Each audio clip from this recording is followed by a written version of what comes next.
신명기 4장 32절에서 43절입니다. 키워드는 진짜 신, 위로와 용기, 우리가 믿는 하나님입니다. 내가 있기 전 하나님이 사람을 세상에 창조하신 날부터 지금까지 지나간 나를 상고하여 보라. 하늘 이 끝에서 저 끝까지 이런 큰 일이 있었느냐? 이런 일을 들은 적이 있었느냐? 어떤 국민이 불 가운데에서 말씀하시는 하나님의 음성을 너처럼 듣고 생존하였느냐?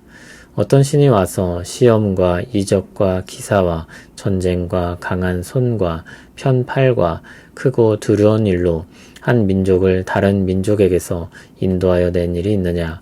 이는 다 너희의 하나님 여호와께서 애굽에서 너희를 위하여 너희의 목전에서 행하신 일이라.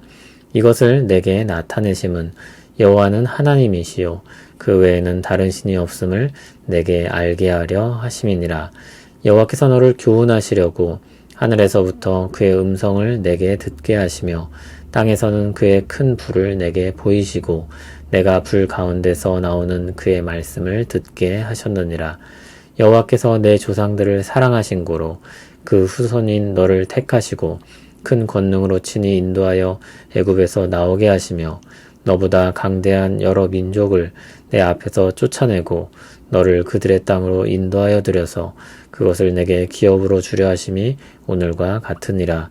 그런즉 너는 오늘 위로 하늘에나 아래로 땅에 오직 여호와는 하나님이시요 다른 신이 없는 줄을 알아 명심하고 오늘 내가 내게 명령하는 여호와의 규례와 명령을 지키라.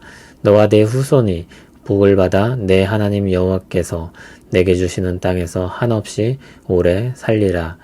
그때 모세가 요단 이쪽 해 돋는 쪽에서 세 성읍을 구별하였으니 이는 과거에 원한이 없이 부지 중에 살인한 자가 그곳으로 도피하게 하기 위함이며 그중 한 성읍으로 도피한 자가 그의 생명을 보존하게 하기 위함이라. 하나는 광야 평원에 있는 베셀이라 르우벤 지파를 위한 것이요 하나는 길앗 라못이라 갓 지파를 위한 것이요 하나는 바산 골란이라 므낫세 지파를 위한 것이었더라. 아멘.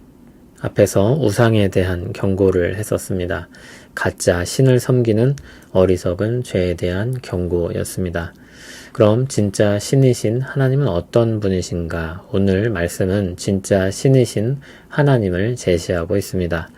32절에서 34절을 보면 크신 하나님을 세 가지로 제시합니다. 모두 질문을 던지는 형식입니다. 모든 질문에 대한 대답은 없다입니다. 하나님 같은 분은 없다고 대답할 수밖에 없는 질문을 던집니다.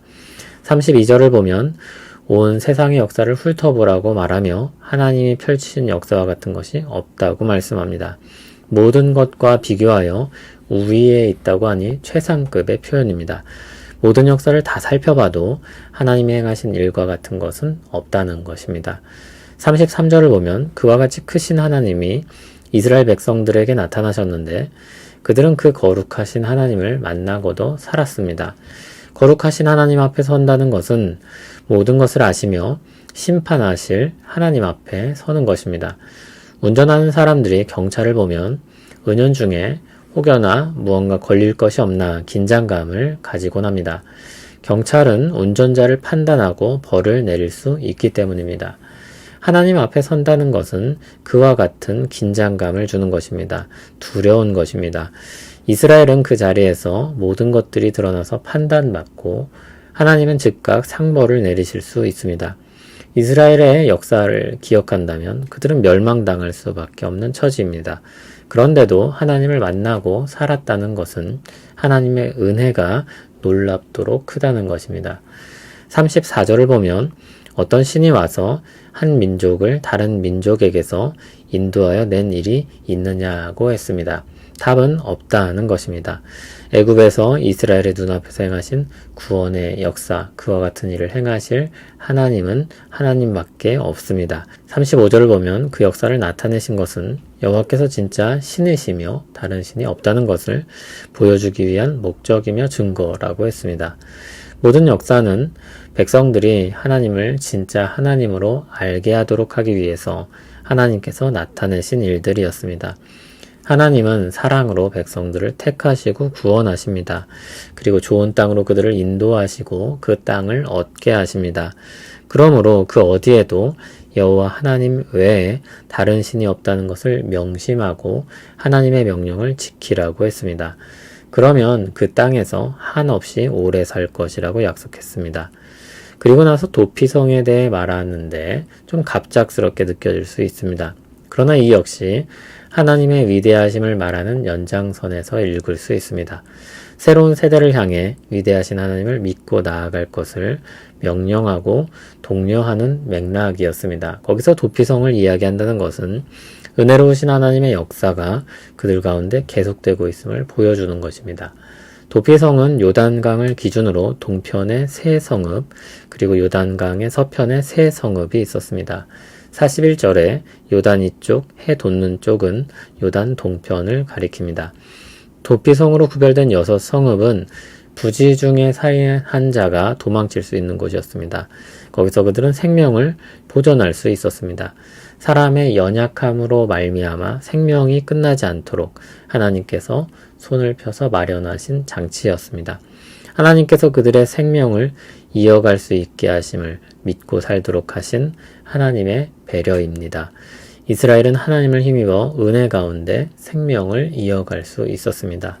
이렇게 모세의 설교 첫 번째 큰 단락이 끝났습니다. 하나님이 누구신가? 하나님이 행하신 일이 무엇인가? 이 두 가지가 이스라엘이 하나님을 따라 믿음과 충성으로 살아갈 근거입니다. 모세는 하나님께서 말씀하시고 행하신 일들을 이스라엘 백성들에게 전하며 그들이 약속의 땅으로 들어가도록 준비를 시킵니다. 물론 이것은 하나님의 역사 가운데 이루어지는 일입니다. 하나님은 모세를 통해 이스라엘 백성들의 마음을 준비시키시고 약속하신 땅으로 그들을 들어가게 하십니다. 이 모든 역사는 하나님의 백성인 우리에게도 하나님의 말씀으로서 주어지고 있습니다. 믿음으로 충성하여 이 땅에서 살아가야 할 우리에게 위로와 용기를 줍니다.